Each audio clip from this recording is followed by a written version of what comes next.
pochi giorni, 4 marzo, finalmente arriviamo alle elezioni. Il mondo della cooperazione interroga i candidati e gli fa delle proposte, quali in particolare?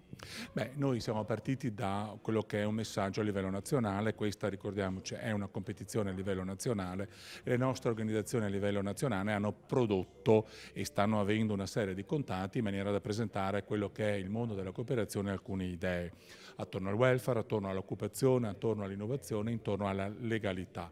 Ovviamente noi con questa iniziativa vogliamo rendere più veneta quella che è comunque una competizione. Ci sarà una squadra nutrita di veneti che andranno in Parlamento e vorremmo che tenessero presente le peculiarità non solo della nostra regione ma della cooperazione veneta, che si distingue per essere estremamente attiva nel mondo dell'agroalimentare, del sociale e degli inserimenti lavorativi e del mondo produttivo in genere.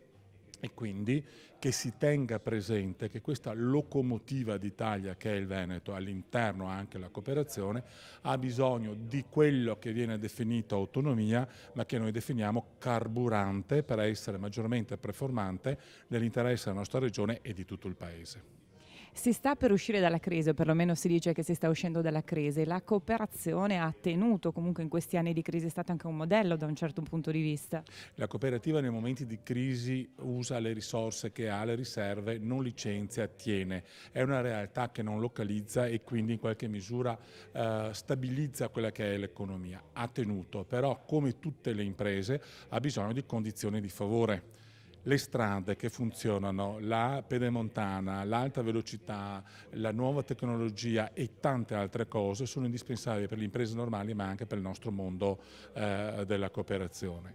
E quindi l'attenzione, torno a ripetere, per una regione che è una delle locomotive, non è una questione di egoismo, ma le locomotive tirano l'intero treno. Mettiamo carbone per le imprese normali, carbone per la società e anche per le cooperative venete, in maniera che siano sempre più performanti e quindi contribuiscano allo sviluppo del Paese. Chiunque salirà, chiunque vincerà, voi aprirete un dialogo? Allora, noi abbiamo un approccio istituzionale. Ovviamente i nostri soci hanno le loro idee, le loro attenzioni. Posso dire che rappresentiamo, levando le punte estreme, l'intera realtà. Siamo italiani, siamo veneti, all'interno della nostra realtà c'è il Veneto, c'è l'Italia nelle sue espressioni. Chi uscirà dalla competizione e noi come imprese ci auguriamo che ci sia un governo il più presto possibile solido, avremo un approccio pragmatico e andremo a rappresentare quelle che sono le nostre necessità e le nostre opportunità alle istituzioni. Qualcuno ci conosce, ci comprenderà subito, qualcuno avrà dei pregiudizi, troveremo il modo di fargli cambiare idea.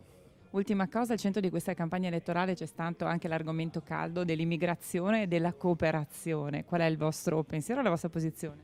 I politici fanno il loro mestiere e quindi urlano degli slogan per attirare l'attenzione degli elettori. Noi siamo molto più pragmatici, ci sono dei problemi spinosi, si cita molto il tema degli immigranti, noi invece siamo molto preoccupati dell'invecchiamento della popolazione. Se con le istituzioni a fronte di un problema si potrà in maniera pragmatica trovare delle soluzioni purché queste siano all'interno della legge, della Costituzione e della correttezza. Noi vorremmo molti più controlli, molte più verifiche e anche il riconoscimento dei risultati che la buona cooperazione ha saputo produrre.